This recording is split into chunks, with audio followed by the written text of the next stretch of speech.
Bismillahirrahmanirrahim. Assalamualaikum warahmatullahi wabarakatuh. Alhamdulillahi rabbil alamin. Hamdan katsiran tayyiban mubarakan fihi kama yuhibbu rabbuna wa yarda. Wa nusalli wa nusallimu ala habibina al-Mustafa wa ala alihi wa sahbihi wa man tabi'ahu wahtada. Allahumma 'allimna ma yanfa'una wanfa'na bima 'allamtana warzuqna 'ilman yanfa'una. Allahumma iftah 'alaina hikmatak wa anshur 'alaina min khazaini rahmatika ya arhamar rahimin. Rabbana shrah lana sudurana wa yassir lana umurana wa hlul 'uqdatam min alsinatina wa yafqahu qawlana ya rabbal alamin. Alhamdulillahi rabbil alamin. Tuan-tuan dan puan rahimani wa rahimakumullah. Kita sambung kajian bahasa Arab melalui Al-Quran daripada surah Ad-Duha. Kuliah yang terakhir kita bincang berkenaan dengan wa wajadaka dhallan fahada. Dan Allah Ta'ala mendapati kamu ni wahai Muhammad dalam keadaan kebingungan. Dhallan di sini bingung, iaitu tidak mengetahui hakikat agama yang benar, agama Allah Subhanahu wa Ta'ala yang benar. Satu, yang kedua, tidak mengetahui detail agama tersebut. Tidak mengetahui detail agama, tafsil, detail. Fahada, lalu Allah Ta'ala pun berilah petunjuk kepada kamu wahai Muhammad, iaitu dengan dua petunjuk yang utama, iaitu petunjuk al-irsyad wal bayan, dan yang kedua petunjuk at-taufiq. Kat sini ada faedah yang sangat besar. Nabi Muhammad sallallahu alaihi wasallam dia tahu umum ajaran Islam, ajaran Nabi Ibrahim, dia tahu yang umum, tapi dia tak tahu yang detail. Bayangkan Nabi Muhammad sallallahu alaihi wasallam, manusia pilihan Allah Taala, keturunan Nabi Ismail, pun tak boleh tahu benda yang detail melainkan dengan wahyu. Maka bagaimana pula kita ni nak tahu benda yang detail tanpa wahyu? Boleh tak? Tak boleh. Kita takkan tahu benda yang detail dalam agama ni. Masalah makanan, masalah solat, mana sunatnya, mana wajibnya, mana makruhnya, mana yang pembatalnya, mubtilat. Sebab itulah kalau kita pakai umum-umum sahaja dalam agama ni tak cukup, kan? Kalau kita tanya je orang kat luar sana, kita ni kena jadi baik tak? Kena jadi baik. Tanyalah semua yang hatta yang bukan-bukan Islam keliling ni. Apek, Nyonya, Sami, apa, John, George, Michael, Asing, Atong. Tanya dia, kita kena jadi baik ke? Kita kena jadi baik mah. Tapi tanya dia, cuba detailkan kepada saya baik tu apa? Dekat sini kita akan dapati berbeza-bezalah setiap orang, setiap agama, jika dia mentafsirkan kebaikan itu dengan akal dan apa yang dia rasa sahaja. Lepas tu Nabi Muhammad SAW balan, masa ketika itu bingung, tak tahu apakah detail agama ni. Fahada. Fahada. Maka Allah Ta'ala pun bagilah petunjuk kepada dia. Maka jelaslah kepada Nabi SAW jalan kebenaran, jalan haqqul batil. Perbezaan antara hak dan batil jelas pada Nabi SAW. Nah, hari kita sambung lagi. Wa wajadaka ailan fa aghna. Luar pula muka saya kat sini.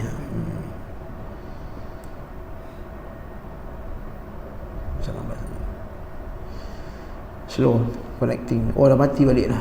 Khalas.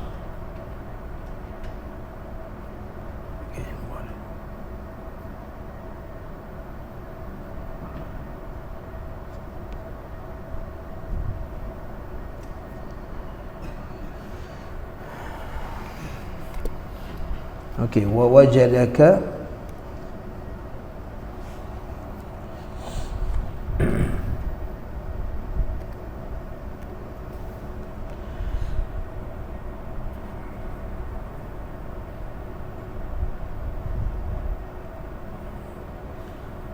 wa wajadaka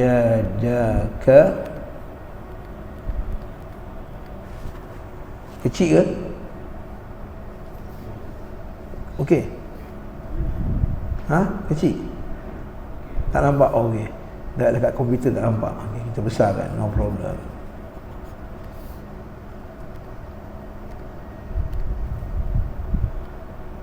Wa wajadaka ailan fa'aghna.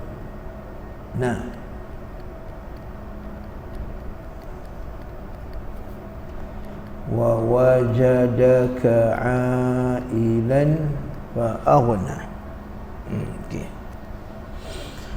Kita dah jumpa wajadaka ni berapa kali dah. Okey. Alam yajidka wa wajadaka. Dan maksudnya kita semua tahu maksud dia ialah wa ni yang pertama ni maksudnya dan. Wajadaka, maksud wajada dia yang ini siapa? Allah mendapati siapa? Ka maksudnya apa? Kamu. Kalau kamu ni, ka ni kamu lelaki ke kamu perempuan? Kamu lelaki. Kalau kamu perempuan macam mana? Ki. Jadi kamu perempuan. Kalau kum, kamu semua.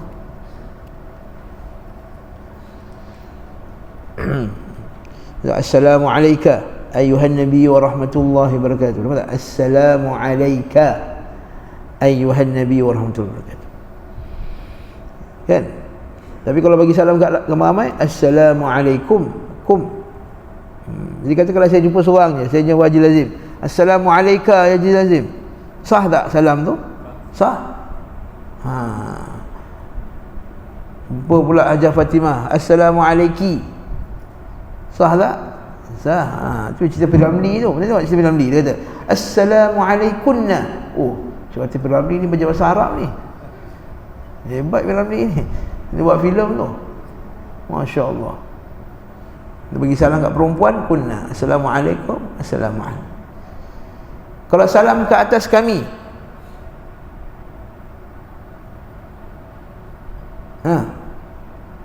ka tu tukar jadi apa? Kalau assalamu alayka, kamu salam ke atas kami, tambah na. Kan assalamu alayna wa ala ibadillahis salihin. InsyaAllah. Ini saya tulis dalam itu merah tu tak apa terang. Oh, merah tak apa terang. Okey, maaf ji. Okey, baik. Barakallahu fiik. Okey. Masya-Allah. Ya, kelas-kelas warga tua ni macam-macam kan. Jadi tukar color. Haji Syawang kata tak nampak lah ustaz warna merah. Okey, baik. Saya tukar. Assalamu alayna. Okey. Assalamu alayna. Saya ingat masa tu kuliah syekh saya dekat Masjid Nabawi. Nama syekh ni Syekh Abdul Salam Syuai'ir. Tengah-tengah kuliah ada satu pakcik tua datang, cakap saya kata absyir. Rupanya syekh tu kata apa? Kau ni jangan cakap perlahan sangat, cakaplah kuat sikit. Aku telinga tak dengar, aku duduk ujung sana pun. Syekh kata absyir. Okey, insya-Allah. Ya. Jadi assalamu alayna, jadi alayna kami. Jadi alaikum kamu. Okey. Kalau ke atas saya, tukar apa? alayya. Alayya saya, kum kamu semua, alaina kami, alaika kamu, ki kamu perempuan. Cukuplah, ini dah dapat 1, 2, 3, 4, 5. Nanti saya tambah lagi sikit-sikit. Ada banyak. Ada berapa tuan-tuan? Ni ada berapa je? Ada berapa semua? Dhamir muttasil. Tak ingat. Ada 8 kan? Ada awak, ada dia, ada saya dan kami. Ka kumakum, ki kumakunna, hu humahum, hiya humahunna, na iya. Apa pula ni? 14, sorry, 14. Ada 14. Cuba tengok 5 dulu. Tak apa. Jadi wawajadaka, maka dia dapati kamu. Jadi kalau dia dapati kamu semua, wawajadakum. Kalau dapati kami, wawajadana. Kan?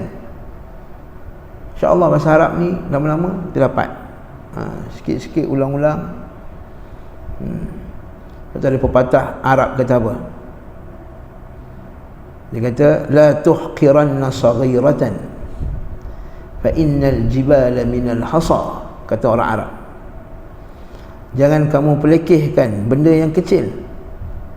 Bukankah gunung yang besar itu tertegak dengan batu-batuan yang kecil? Dia kata. Maksudnya ilmu kita sikit, insya-Allah banyak. Yang penting, kenapa tuan-tuan? Mengaji ni apa yang penting sekali? Istiqamah. Itu je.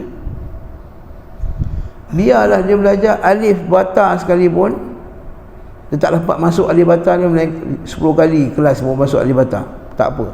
Istiqamah tu lebih penting daripada belajar sekali, sebulan sekali tak jadi. Wa wajadaka ailan. Ail maksudnya ialah miskin.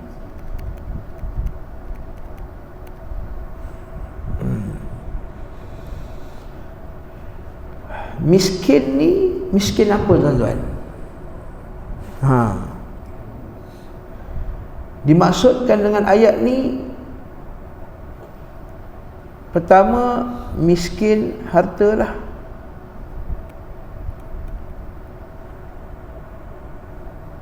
Yang kedua miskin ilmu.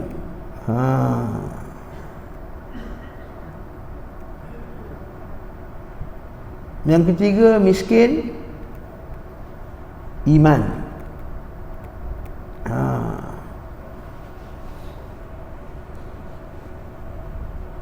Nanti kita akan tengok. Fa'aghna, maka fa ni maksudnya ialah maka, aghna maksudnya dia kayakan. Dia kayakan kamu.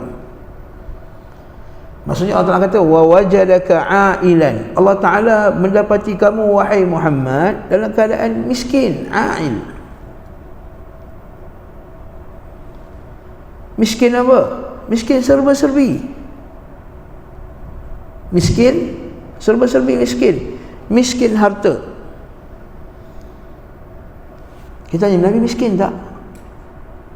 Ya, Nabi SAW keturunan bangsawan tuan-tuan, Abdul Muttalib. Atuk dia ketua besar, tapi dia anak yatim. Zaman tersebut anak yatim ni dia tak ada bapa.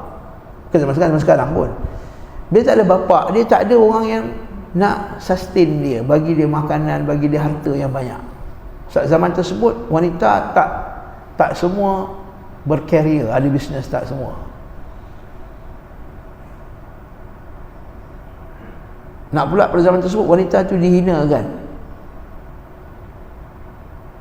Dalam setengah masyarakat orang Arab seorang suami bila meninggal, isteri itu diwarisi pula, dia boleh waris pula pada adik-adik lain. Allahu Akbar zaman tersebut. Lepas tu siapa baca sirah Nabi SAW, tuan-tuan ingat tak kisah Nabi disusukan? Kan? Oleh Halimatus Sa'diyah, Bani Sa'ad. Orang nama Sa'diyah tu sebenarnya Bani Sa'ad sebenarnya. Bani Sa'ad. Halimah. Baca kitab dia, kitab sirah. Macam mana masa tu ramai wanita-wanita kampung ni akan pergi ke bandar Mekah. Mekah ni bandar lah, untuk mencari bayi-bayi yang hendak untuk mendapat upah daripada menyusukan bayi-bayi di bandar. Sebab apa di bandar nak susukan? Agak-agak sebab di bandar ni suasana tak sihat sangat, cuaca tak berapa bagus. Nak pula Mekah, tahu Mekah tahu kan, Mekah ni lembah macam ni, udara dia tersangkut, kering pula tu, bisnes ramai orang, macam kita pergi Mekah lah kan, gabutnya, ramai orangnya, apa semua. Jadi setiap ibu ni dia nak anak dia membesar dalam keadaan sihat. Jadi wanita-wanita kampung-kampung ni semua datang ke bandar untuk ambil upah. Aku ambil anak kau, aku susukan anak kau, nanti anak kau besar dengan sihat di kampung. Nak jadikan cerita ni, Halimatus Sa'diyah ni dia punya kedai dia, kedai tua yang sangat slow je pergi. Orang lain semua dah potong dulu dah, cukup dah potong dia. Yalah, dia kancil 650, orang lain Tesla, Alphard, Honda kan, menyusun ke bandar. Sampai ke bandar, orang lain ni dah cop anak-anak orang kaya dulu dah. Yalah, anak orang kaya upah lebih lah. Macam ustaz kerja tuition lah, anak datuk besar sikit upah dia kan. Pergi, tak ada siapa ambil Nabi Muhammad SAW. Anak yatim. Halimah ni tak ada orang lain ke? Kalau anak yatim ni je, ambil lah. Tak ada pilihan, tak apalah, upah sikit pun ambil lah. Halimatus Sa'diyah ambil. Dia ambil dengan upah yang dia letak seperti orang lain. On the way balik je, si keldai Halimatus Sa'diyah ni potong unta-unta lain, guduk. Min barakati Muhammad sallallahu alaihi wasallam. 650 turbo. Tiba-tiba Allah Ta'ala bagi keberkatan. Kambing-kambing Halimah yang dulu kurus-kurus jadi gemuk, rumput jadi apa semua, ini min barakati Muhammad sallallahu alaihi wasallam. Kalau kita baca kitab sirah dalam Urjuzah tu kan, wa ala ba'da arba'in min sinnihi man Abu Talib itu disebut bahawa Nabi SAW ni sampai Halimah tu sayang sangatlah dekat Nabi, sampai mak dia masa dah 4 tahun nak ambil dia balik, dah besar kan, dah 4 tahun, dah sihat dah badan. Halimah dia tak payahlah ambil, biarlah dengan kita orang jaga. Lepas terputus susu tu 2 tahun, dia ambil lagi, boleh sampai 4 tahun. Min barakah. Maksudnya miskin, Nabi ni miskin masa tu. Wafat pula mak dia dengan keduduk dengan Abu Talib. Abu Talib miskin, tuan-tuan. Abu Talib ni bisnes tapi dia tak apa kaya sangat. Cuma dia ni orang yang dihormati. Lepas tu dia baca hadis sahih Bukhari, Nabi ini bekerja, aku dahulu dia kata, masa aku kecil, masa aku muda, aku pernah bekerja mengembala unta dengan upah yang sangat sikit, qararid. Upah yang sangat sikit. Saya tanya, orang kaya perlu ke kerja masa kecil-kecil? Tak. Maksudnya dia miskin. Lepas tu dia kerja apa pula? Kerja tolong meniaga pula barang orang, barang Khadijah. Kalau orang kaya perlu ke kerja bawah orang? Tak perlu. Atuk bapak dia, atuk dia bisnes besar, tak payahlah aku bagi kau semua. Tak. Kerja Nabi sama kerja. Kerja meniaga sampai pergi ke Syam. 2 kali pergi Syam. Baik. Maksudnya Nabi orang susah tak? Nabi orang susah. Tapi Allah Ta'ala fa'aghna, Allah Ta'ala kayakan dia. Nabi kahwin dengan Khadijah, Masya Allah. Kaya dia. Khadijah hartawan. Fa'aghna. Jadi wahai Muhammad, adakah kamu sangka aku akan tinggal dengan kau sedangkan dulu kau miskin dan aku telah kayakan engkau? Fa'aghna. Maka soalan yang kita nak timbulkan pada hari ini, Nabi ni kaya ke miskin? Kalau kita melihat hadis-hadis Nabi SAW, kata Aisyah radhiyallahu anha, Nabi pernah sekali bangun pagi, dia tanya, wahai Aisyah, pagi ni kita ada makanan tak? Aisyah kata tak ada. Kalau macam tu, kita puasalah. Juga dengan Aisyah radhiyallahu anha tanya, ayat berkenaan dengan thumma latus'alunna yawma idzin 'anil na'im. Kita pernah bincang ayat ni sebelum ni. Kata Aisyah radhiyallahu anha, ya Rasulullah, apakah kami ini akan ditanya tentang nikmat yang kami dapat, sedangkan kami hanya makan kurma dan air kosong je? Kata Nabi SAW, demi Allah, kamu akan ditanya walaupun makan kurma dan air kosong saja. Nikmat. Macam mana pula nasi lemak sotong, masak lemak daging salai yang warna bagi 9, kan? Barakallahu fiik. Jadi hadis ni macam menunjukkan bahawa Nabi ni miskin. Ada tahu Nabi ni kaya, kan? Banyak lagi hadis-hadis. Umar Al-Khattab radhiyallahu an datang rumah Nabi, tengok rumah Nabi. Saya baca kitab At-Tirmidzi, ada satu kitab namanya Asy-Syama'il. Saya pernah sebut kat tuan-tuan, kitab Asy-Syama'il Al-Muhammadiyah. Tuan-tuan buatlah sekala kursus, saya cadangkan Masjid Al-Faizin. Kalau sayang Nabi semua, bacalah kitab Asy-Syama'il ni. Buat kursus setengah hari, sponsor makan pagi dengan semakan malam. Baca je kitab, kita majlis bacaan kitab Asy-Syama'il. Tuan-tuan pasti akan menitiskan air mata melihat betapa sederhananya hidup Nabi SAW. Nabi makan roti kering daripada gandum yang kualiti yang paling rendah, grade-nya. Yang kata guru saya dahulu, kalaulah gandum ini zaman sekarang tidak dimakan oleh manusia, hanya diberikan kepada keldai dan unta saja. Rumah Nabi hanya satu tikar, satu bantal. Bantal pula daripada kulit. Dia punya kekabu isi dia pula daripada kurma punya sabut yang penuh duri. Nabi ada satu cawan. Nabi ada berapa helai baju. Nabi ada, masa Nabi SAW wafat, tak banyak harta yang Nabi tinggalkan. Tapi sebenarnya Nabi miskin kaya. Jawapannya, kata Syekhul Islam Ibn Taymiyah, seorang ulama, dia kata Nabi ini menggabungkan kekayaan dan kemiskinan. Macam mana tu? Ada gabung kaya dan miskin pula.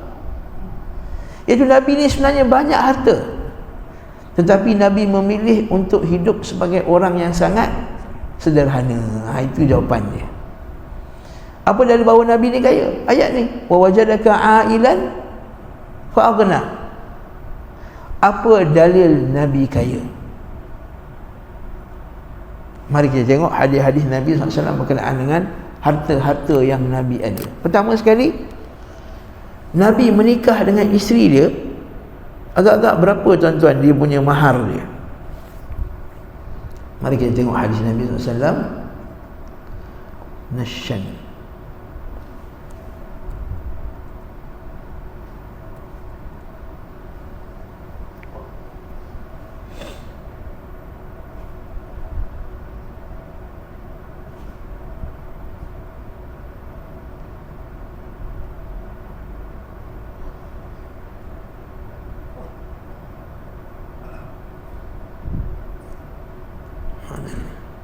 Okey.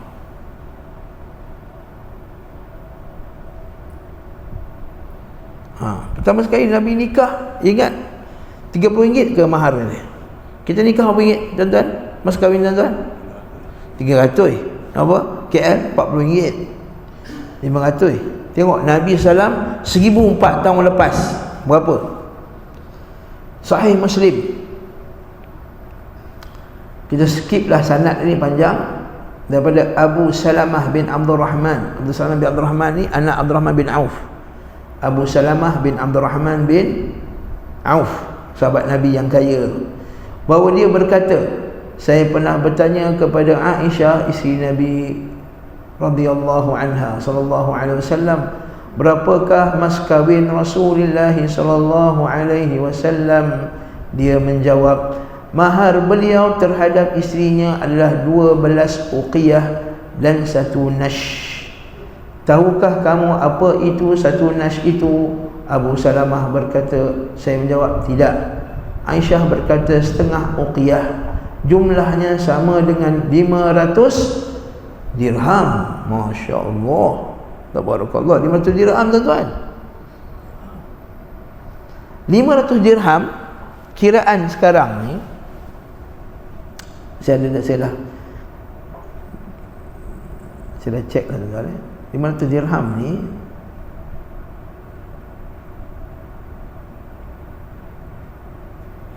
saya tengok, saya cari 500 dirham ni sama dengan berapa sekejap.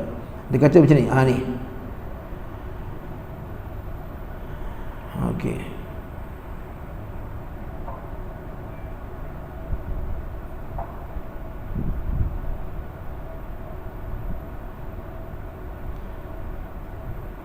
Satu dirham fiddah. Fiddah ni perak.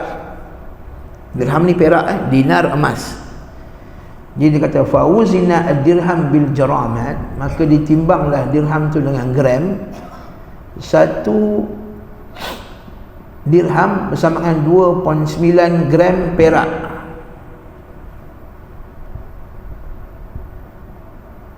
Okey, 29 gram perak.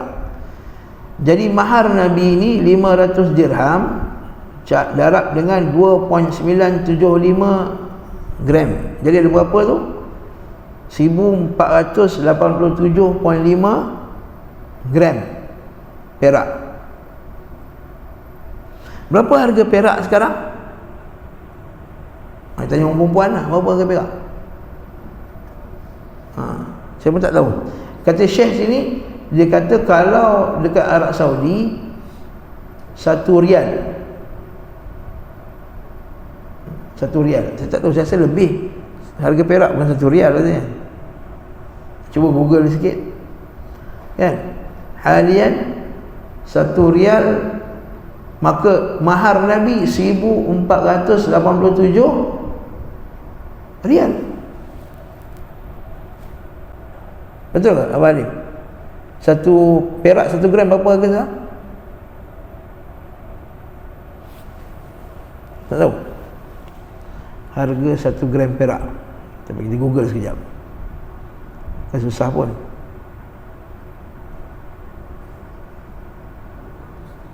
Berapa?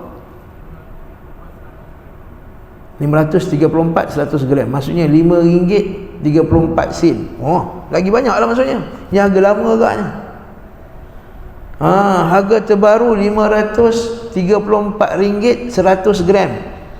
Jadi 1 gram berapa? RM5.34. RM5.34 darab 1487 gram. Berapa tu tuan-tuan? RM7,000 mahar Nabi SAW.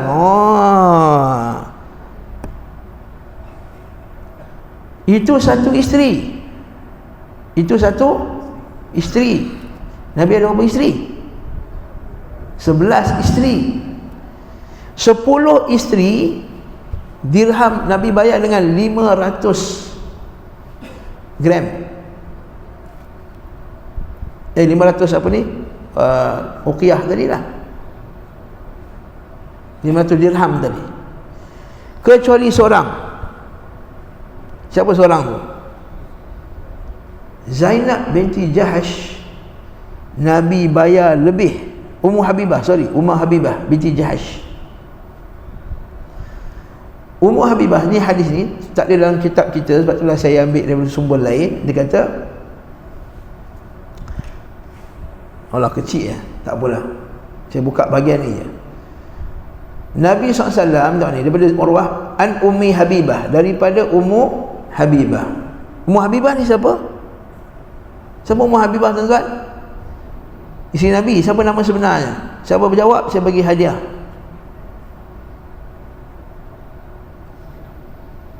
Tak.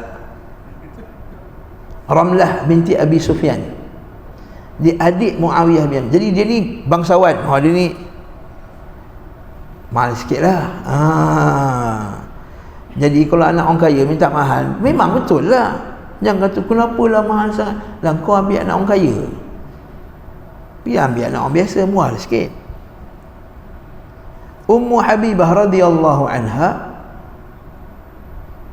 annaha kanat tahta Ubaidillah bin Jahsh famata bi ardil Habasyah. Dulu suami dia Ubaidillah bin Jahsh mati di ardil Habasyah, mati dekat Habasyah. Mana pergi tadi?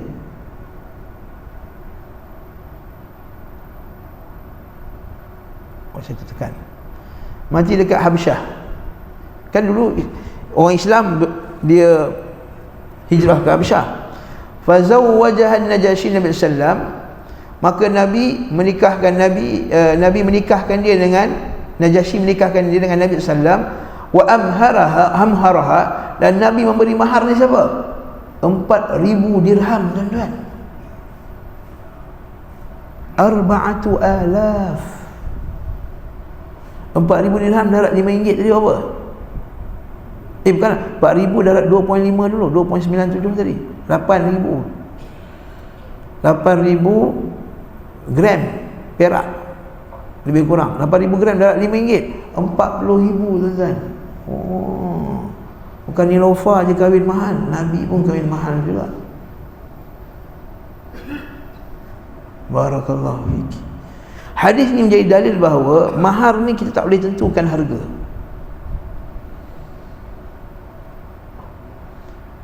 Nak murah ke nak mahal ke, itu tak ditentukan. Ya, ada sahabat yang Nabi nikahkan dia dengan surah Al-Baqarah je. Kan pernah tengok kisah tu? Satu hari ada perempuan jumpa Nabi SAW. Dia kata, ya Rasulullah, nikahlah dengan aku. Nabi pandang dia sekali, tu Nabi pandang tempat lain. Ya, Nabi pandang dia sekali, dan Nabi pandang tempat lain. Dia kata, la hajata li lak, aku tidak berhajat pada kamu. Maksudnya aku tak perlukan tambah lagi isteri. Maka datang seorang sahabat, ya Rasulullah, kalau kamu tak nak Rasulullah, kahwin dengan aku lah.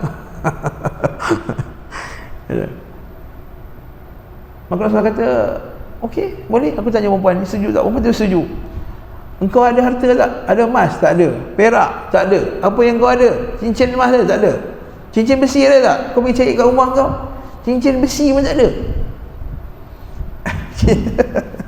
Pada sama ngaji kitab fiqah, hadis kitab fiqah akan lalu hadis ni.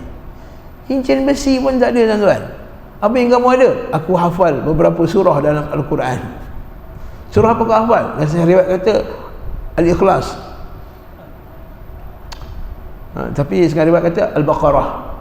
Kalau macam tu, wahai sahabat, engkau ajarkan dia surah Al-Baqarah, dan itulah mahar ni. Dalil bahawa mahar ni boleh dalam bentuk servis. Ketika dia buka car wash, maharnya basuh 100 kali percuma. Contohnya boleh tak? Boleh, tapi hutang lah. Hutang kita pernah beli dalam bentuk hutang. Jadi tak ada masalah nak besar ke nak kecil, tengok keadaan sesuai suasana. Lepas tu Umar Al-Khattab pernah sekali nak tetapkan harga mahar, sebab tengok orang dah makin kaya, dah makin letakkan harga tinggi. Maka datang wanita itu kepada Umar Al-Khattab, wahai Umar, apakah engkau menetapkan benda yang tidak ditetapkan oleh Allah dan Rasulnya? Perempuan tu san balik Umar Al-Khattab. Berani perempuan ni. Ketua wanita agaknya. Kenapa engkau tetapkan harga ni, sedangkan Allah Rasul tak tetapkan? Akhirnya Umar Al-Khattab tarik balik dia punya perintah. Betul, kat Malaysia tak ada tetapkan harga, betul tak? Dia letak harga minimum je. Dia tak letak harga maksimum. Harga shilling tak ada. Harga minimum ada, iaitu mesti ada. Tapi harga maksimum tak ada. Okey, point kita jangan lagi tajuk bab nikah pula, patah balik, iaitu kalaulah Nabi miskin, macam Nabi bayar mahar macam ni? RM8,000 dah 10, RM80,000 campur yang ni RM40,000, RM120,000 Nabi SAW ada. Jadi Nabi tak miskin. Dan Nabi yang kedua, kita tengok dulu. Yang kedua pula, dalam hadis kita biasa dengar tak yang Nabi ni sangat pemurah? Biasa dengar kan? Kita biasa dengar hadis yang Nabi sangat pemurah. Hadis kalau bulan Ramadan tu selalu sangat kita dengar Nabi ini sangat pemurah, wa kana ajwadun nas wa kana ajwaduhum fi Ramadan hina yalqihi Jibril.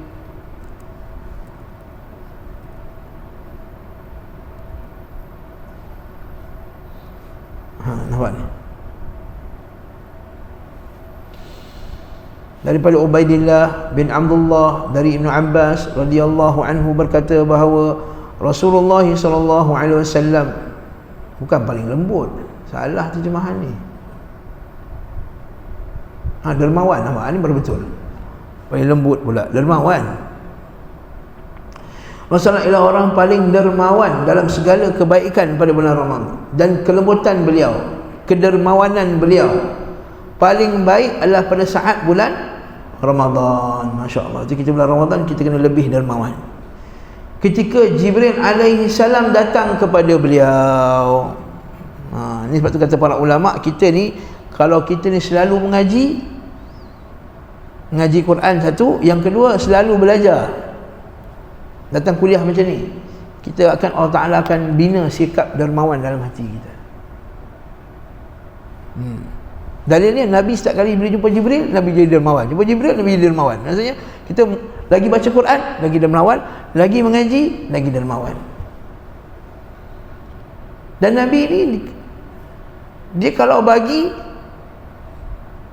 dia bagi je, tak fikir pun. Bagi kadang sampai habis apa yang pada dia. Mari kita tengok hadis yang lain. Yang ni dermawan, yang bawah tu cerita pasal dia sebut ni, dan pada setiap bulan Ramadan hingga Al-Quran selesai dibacakan untuk Nabi SAW, apabila Jibril AS datang menemui beliau, maka beliau adalah orang yang paling dermawan dalam segala kebaikan, lebih daripada angin yang berhembus. Maksudnya Nabi ni sedekah macam angin, kalau bahasa Melayu kita macam air. Bagi. Lagi hadis Nabi bagi banyak lagi. Tengok.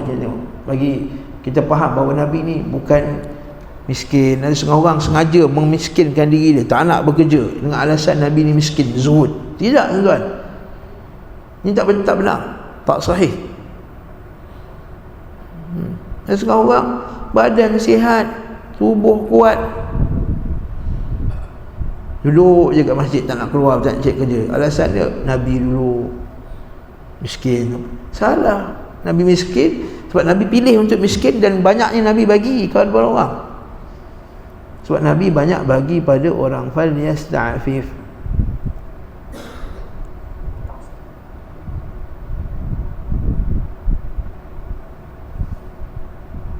Fal yasta'fif. Wa man yasta'fif yu'iffahu Allah.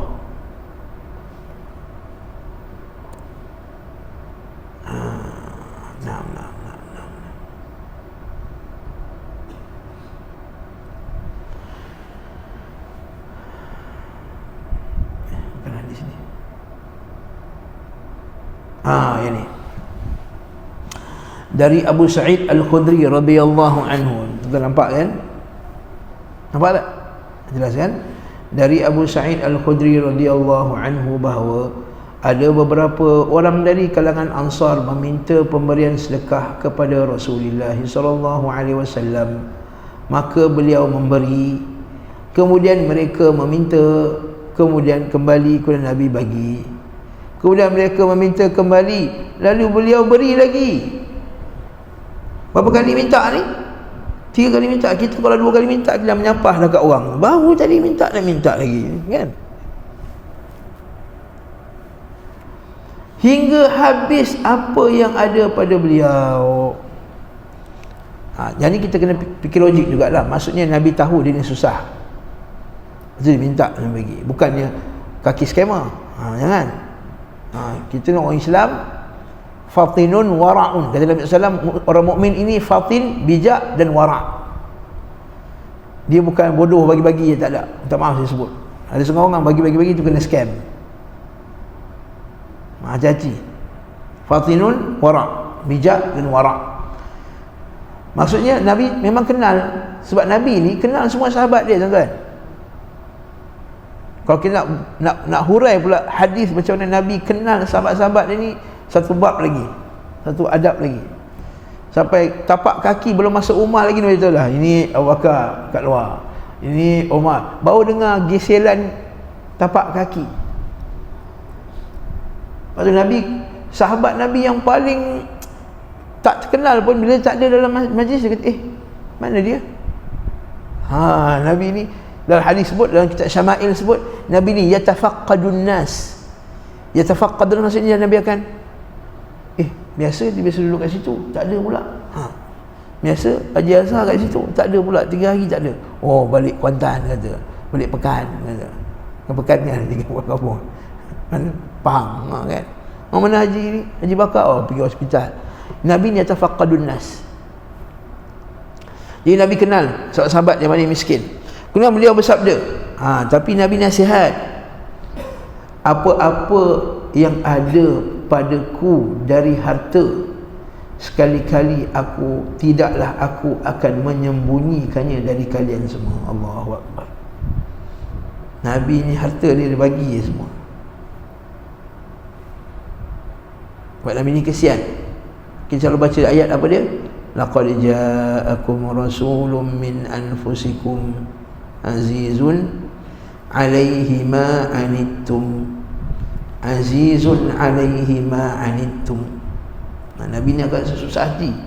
Tengok sahabat-sahabat ni yang susah, Nabi yang rasa sedih pula. Kan? Menyembunyikannya dari kalian semua. Namun barang siapa menahan diri daripada meminta-minta, maka Allah akan menjaganya. Maksudnya Allah Ta'ala akan jadikan dia cukup. Barang siapa yang meminta kecukupan, maka Allah akan mencukupkannya. Barang siapa mensabar-sabarkan dirinya, melatih dirinya bersabar, maka Allah akan berikannya kesabaran. Dan tidak ada suatu pemberian yang diberikan kepada seseorang yang lebih baik, yang lebih luas daripada kesabaran. Macam mana tuan-tuan? Banyak tak harta Nabi? Banyak. Saya tak bagi satu lagi hadis yang menunjukkan bahawa Nabi ni sangat pemurah dan harta dia banyak. Yu'ti ata'an la yakhsha al-faqr. Allahu Akbar.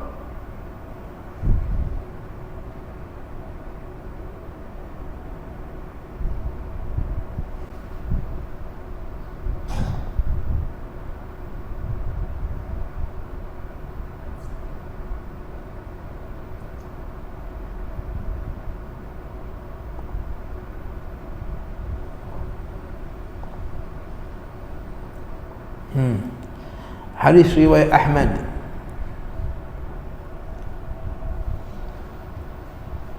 Tengok ni, ini lagi kaya Nabi SAW. Daripada Anas, pernah seorang laki-laki minta kepada Nabi SAW. Siapa laki-laki tu? Laki-laki tu Safwan bin Umayyah nama dia. Laki ni nama dia Safwan bin Umayyah. Dia ni baru masuk Islam, dan dia ni ketua kabilah.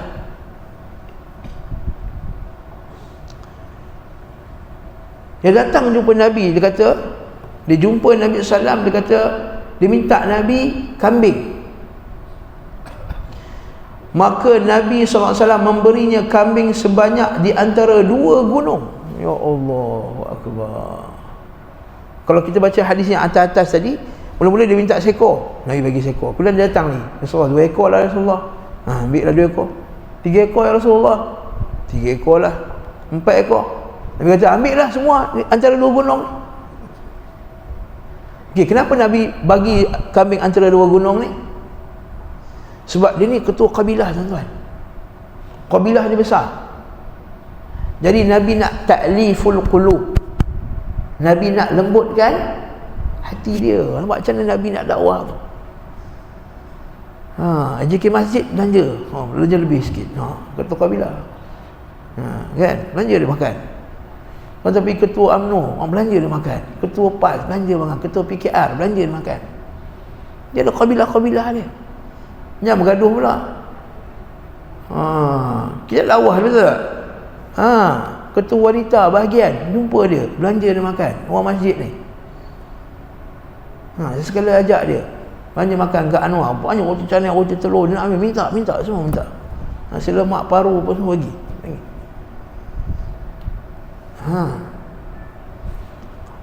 Lalu dia pulang menemui kaumnya dan dia berkata, wahai kaumku, masuklah Islam, kamu semua masuk Islam.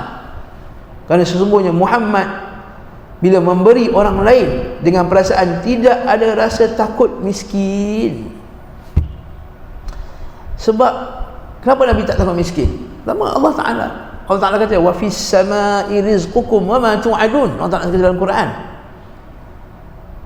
rezeki kamu di langit, wa ma tu'adun, dan dijanjikan kepada kamu. Yang kedua, Nabi ada sumber-sumber ekonomi Nabi. Bukannya Nabi bagi-bagi lepas tu, bukan macam tu. Apa sumber hasil Nabi SAW? Dia tanya dulu, adakah Nabi ni duduk-duduk harapkan orang sedekah kat dia je? Tak, tuan-tuan. Pertama, Nabi tak boleh terima harta sedekah. Sedekah pun tak boleh, zakat pun tak boleh. Nabi boleh terima hadiah je. Yang kedua, Nabi sendiri ajar umat dia supaya jangan meminta-minta hadis tadi tu. Yang ketiga, Nabi SAW tak pernah minta benda dunia untuk diri dia. Tak pernah. Walaupun dia bisa dengan orang sekarang. Kadang-kadang ustaz pun dia bagi isyarat-isyarat dia. Tadi kereta rosak pula masa tengah pergi kuliah tadi. Susah saya nak pergi kuliah ni. Kejap lagi datang lah, ustaz, kalau rosak ustaz, saya bagi. Lepas tu guru saya dulu, Ustaz Yazid, dia tak suka orang cakap macam ni. Guru saya Ustaz Yazid meninggal dan sakit kanser, tak ada siapa tahu hinggalah di akhir-akhir hayat dia. Tak pernah cerita kat orang satu kataan, sebab dia tak nak hati dia terpaut pada manusia. Orang nak bagi, nanti kita anggap saya jumpa datuk ni kan, nak harapkan dia nak bagi aku ni. Tak, dia nak hilangkan perasaan tu. Kemudian Nabi ada sumber rezeki. Apa sumber rezeki Nabi? Pertama, jihad, perang, harta rampasan perang. Berapakah Nabi dapat daripada harta rampasan perang, tuan-tuan? Yang mengaji fiqah, berapa? 1/5. Fa inna khumusahu lillah. Allah Ta'ala kata dalam Quran, ghanimah. Ghanimah ni banyak. Masa perang Hunain ada lebih kurang 200,000 ekor kambing. Kalau 1/5, Nabi Allah 40,000. Belum lagi emas. Masa perang Khaybar, Nabi masuk serang kota Yahudi, berapa banyak emas dapat. Nanti kita akan tengok pula hadis bahawa Nabi lepas solat asar, Nabi terus bangun, terus keluar. Sahabat pun terpinga-pinga, Nabi pergi mana ni? Kemudian Nabi masuk balik, berzikir, teruskan zikir. Sahabat Nabi kata, aku tahu kamu semua tadi terpinga-pinga melihat aku lepas sembahyang terus bangun. Dalil bahawa Nabi tak biasa bangun terus lepas sembahyang. Nabi akan zikir dulu. Terpinga-pinga. Kerana sesungguhnya tadi masa solat aku teringat aku ada sekeping emas yang aku niat nak sedekah emas tu. Aku takut kalau aku melewatkan sedekah tu nanti aku dah gunakan emas tu untuk benda yang lain. Allahu Akbar. Maksudnya dah diperuntukkan dah bajet Nabi untuk sedekah. Nah, jadi hadis ini Nabi kalau miskin dia tak takut miskin jika seorang datang kepada beliau sallallahu alaihi wasallam hanya menginginkan dunia. Namun sore harinya pastilah dia telah mencintai agamanya daripada dunia isi-isinya. Masya-Allah. Kalau orang datang jumpa Nabi sebab nak dunia, Nabi akan jadikan dia tu lepas jumpa Nabi dah akan cintakan dunia dan akhirat. Inilah ulama yang sebenar, Rabbani sebenar. Bila kita belajar dengan dia, makin kita cinta akhirat. Okay? Kalau belajar dengan ustaz tu, lagi nak agungkan dia, atuk dia, nenek dia, nak cium air kaki dia, nak cium kaki dia apa semua, itu bukan ustaz sejati lah tu. Tu ustaz Scammer agama. Barakallahu fikum. Saya rasa cukup sekadar ini. Wa wajadaka ailan fa'aghna. Okey. Tapi Nabi memilih untuk hidup sederhana. Ini kena ingat. Nabi hidup sederhana tu di atas pilihan. InsyaAllah esok saya akan bawa pula hadis-hadis kesederhanaan Nabi SAW.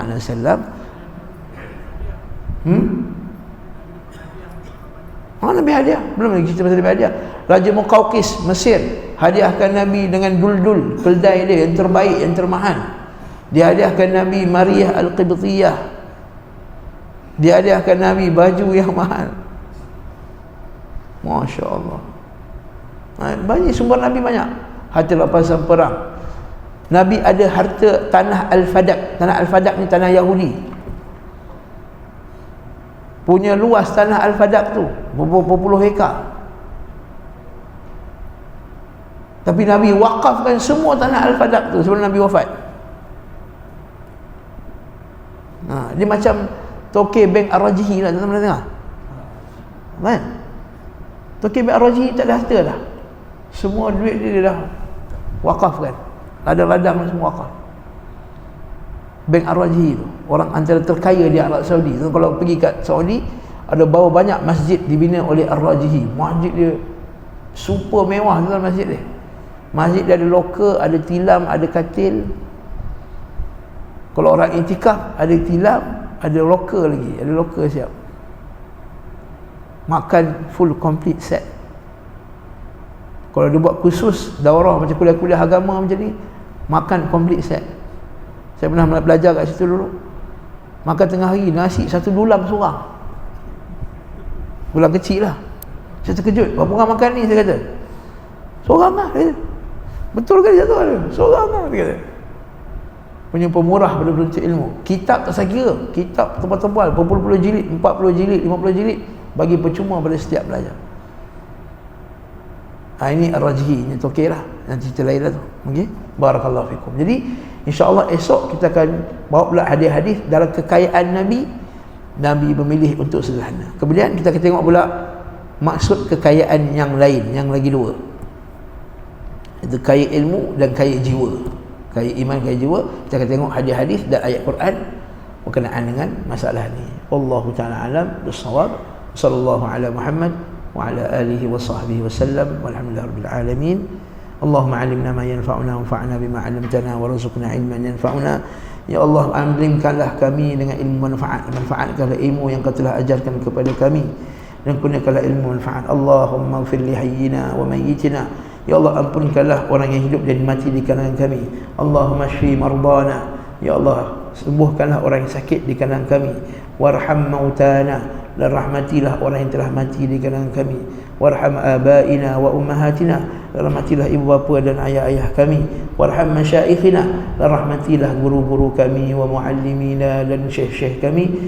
Wa man ahabbana, dan setiap orang yang mencintai kami ya rabbal alamin. Wa sallallahu ala Muhammad wa ala alihi wa sahbihi wa sallam. Alhamdulillahi rabbil alamin. Assalamualaikum warahmatullahi wabarakatuh.